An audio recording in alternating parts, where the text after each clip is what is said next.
प्रिय विद्यार्थी साथियों, जय हिंद। आइए थोड़ी चर्चा करते हैं कि मध्य प्रदेश मुख्यमंत्री युवा इंटर्नशिप योजना के लिए आप जो लिखित परीक्षा और साक्षात्कार के दौर से गुजरेंगे उसमें आखिर सफलता का राज क्या होगा। किन बातों को ध्यान में रखेंगे तो सफलता की संभावनाएं अधिक होंगी। यह करियर एडवाइस चैनल है, इसे आप सब्सक्राइब कर दीजिए और बेल आइकॉन प्रेस कर दीजिए। बहुत धन्यवाद। आइए सिलसिलेवार बात करते हैं। सबसे पहली बात तो यह रहेगी कि आपकी वेशभूषा। आप ऐसी वेशभूषा धारण कीजिए जो एक विद्यार्थी, एक शोधार्थी के अनुकूल हो।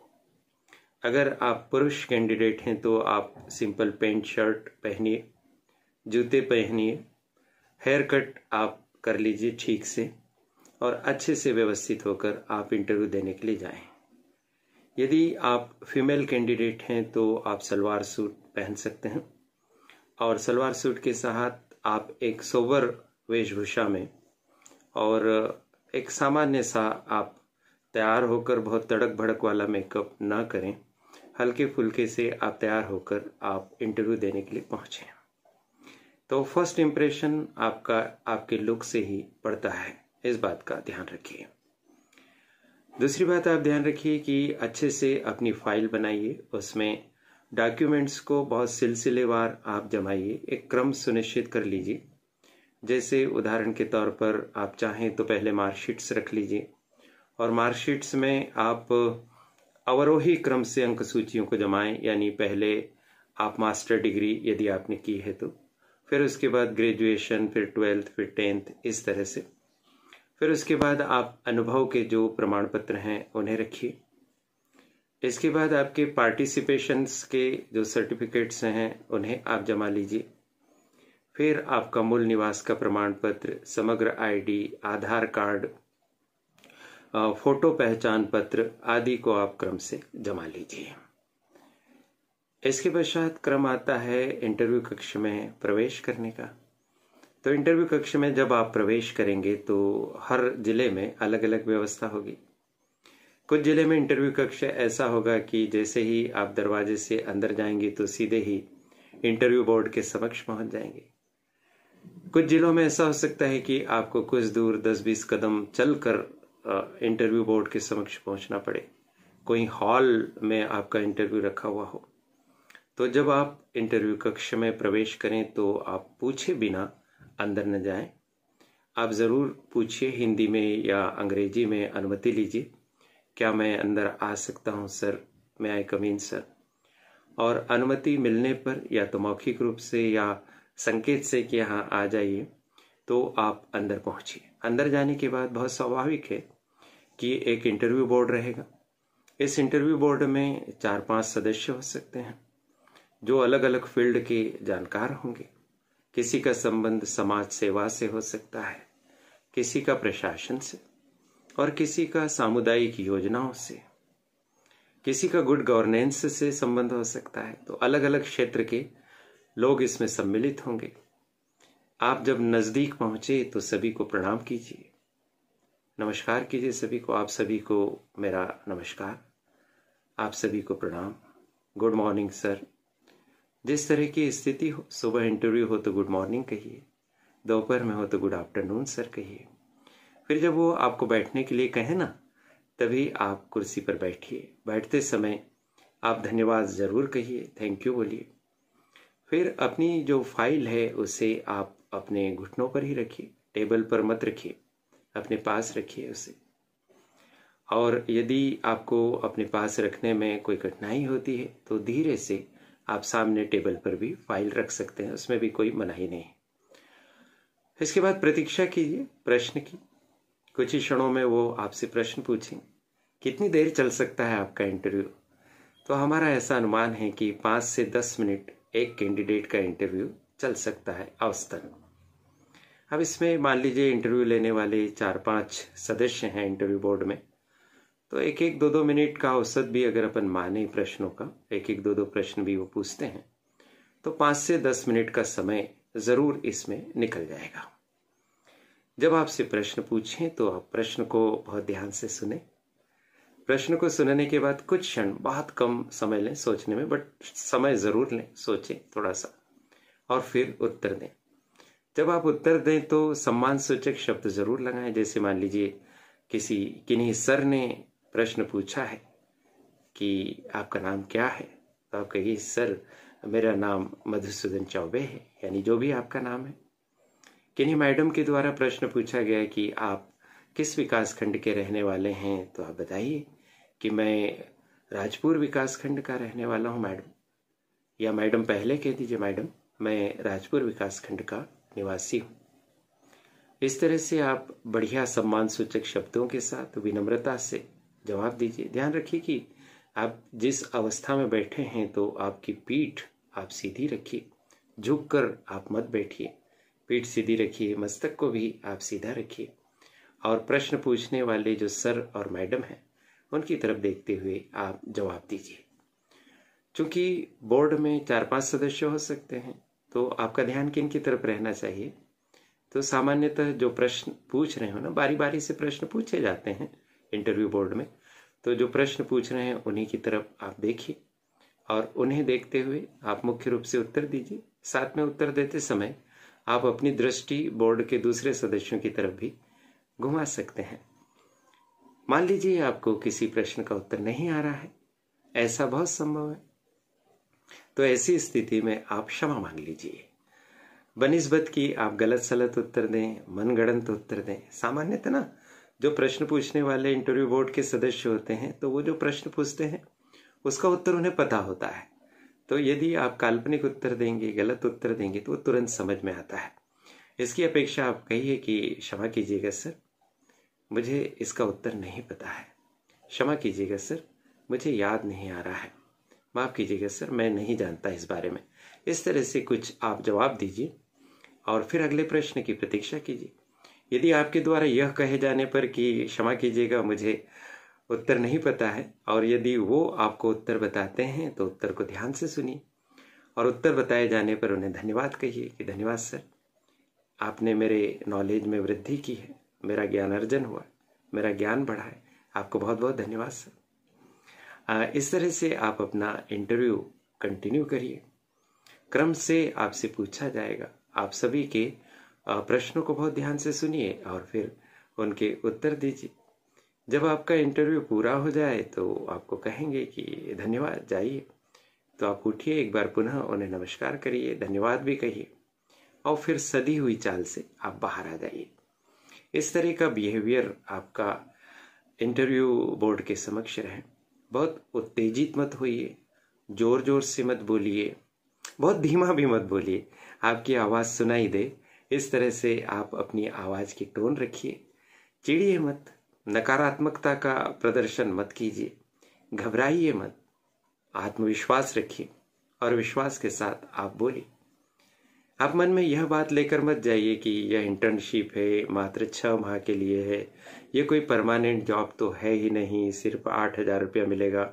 इस तरह की बात न ले जाकर आप मन में यह बात रख कर जाइए कि ये एक बहुत अच्छा अवसर है मेरी जिंदगी का। अभी तो मेरी पढ़ाई पूरी ही हुई है और मेरे सामने एक शानदार अवसर आया है और इस अवसर को मुझे प्राप्त करना ही है, मुझे सिलेक्ट होना ही है और 6 माह के इस समय में मुझे सरकारी तंत्र के साथ रहकर काम करना है, सीखना है। जनप्रतिनिधियों का साथ भी मिलेगा, सरपंच आदि का, जनपद पंचायत के अध्यक्ष सदस्यों का, जिला पंचायत के अध्यक्ष सदस्यों का और भी जनप्रतिनिधियों का। माननीय मुख्यमंत्री जी के कार्यक्रम में जाने का अवसर भी मिलेगा 13 जनवरी को। तो एक नई तरह की दुनिया होगी, एक नई तरह की जिंदगी होगी, रिसर्च करने का अवसर मिलेगा, लोगों की आवश्यकताओं और लोगों की समस्याओं को समझने का मौका मिलेगा और इससे भी बढ़कर उनकी सहायता करने का अवसर मिलेगा। आप उनकी सहायता कर सकेंगे, कल्याणकारी योजनाओं का लाभ दिलाने में आप उनके मददगार साबित होंगे। फील्ड पर काम करने का ये अनुभव बहुत अद्भुत रहेगा। इंटर्नशिप का मतलब ही ये होता है ना, प्रशिक्षुता, यानी सीखने का अवसर। आप प्रशिक्षण प्राप्त करते हैं, साथ ही साथ में आपको कुछ राशि भी मिलेगी। 48,000 रुपया आप प्राप्त कर सकेंगे। बहुत से परिवारों के लिए एक बहुत बड़ी राशि है। इस राशि से आप अपने जीवन के आगे के लक्ष्य की तैयारी कर सकते हैं। मान लीजिए आप प्रतियोगी परीक्षाओं की तैयारी कर रहे हैं तो इतनी राशि से आप कोई कोचिंग अटेंड कर सकते हैं, आगे चलकर किताबें खरीद सकते हैं और 6 माह के उपरांत अपनी पढ़ाई को आप बहुत गंभीरता से और निष्ठा से संपन्न कर सकते हैं। तो इसको एक बहुत अच्छा अवसर आप मानिए। बहुत से लोग इस तरह की निगेटिव बात करते हैं, अरे इसमें क्या है, बहुत कम समय के लिए। बिल्कुल नहीं। जीवन का हर अवसर एक स्वर्णिम अवसर होता है। जीवन का एक हर अवसर एक ऐसी सीढ़ी होता है जिस पर चढ़कर आप और अधिक ऊंचाई पर पहुंच सकते हैं। तो इस बात को ध्यान रखिए। साथ ही आपके चयन का एक राज ये भी हो सकता है कि जब आप वहां पर पहुंचेंगे इंटरव्यू देने के लिए, इंटरव्यू स्थल पर, तो वहां की व्यवस्थाओं में सहयोग कीजिए। जैसे आपको किसी कक्ष में, किसी हॉल में बैठाया जाएगा, वहां बहुत शांति से बैठिए, आपस में बातचीत मत कीजिए, शोर मत मचाइए, अपने कागजों को, अपनी फाइल को अपने पास संभाल कर रखिए। बहुत ज्यादा सामग्री लेकर वहां पर मत पहुंचिए। जो निर्देश दिए जा रहे हैं उन निर्देशों का पालन कीजिए। लिखित परीक्षा की भी संभावना है। जब लिखित परीक्षा के लिए आपको पेजेस दें तो आप उस पर अच्छे से लिखिए। अच्छी पेन लेकर जाइए जो अच्छी चलती हो, थोड़ी डार्क चलती हो। आजू बाजू में हाशिया छोड़िए, जमा कर लिखिए। अपने विचारों को व्यवस्थित रूप से प्रस्तुत कीजिए, उसका भी बहुत महत्व रहेगा आपके चयन में। फिर अपने एटीट्यूड को आप कैसा लेकर जाएं वहां पर। आप अपने एटीट्यूड को ऐसा रखिए जैसे आप सामाजिक परिवर्तन में, सामाजिक गतिशीलता में, सामाजिक विकास में योगदान देने के लिए तत्पर हैं। आप अपने स्वार्थ की बजाय परमार्थ का चिंतन आप करेंगे ना, व्यष्टि की बजाय समष्टि की बात अपने दिमाग में लाएंगे कि आपकी वजह से बहुत सारे लोगों को लाभ मिलेगा, सामुदायिक योजनाओं को प्राप्त कर सकेंगे, मेरे लिए यह सौभाग्य का ऐसा अवसर है।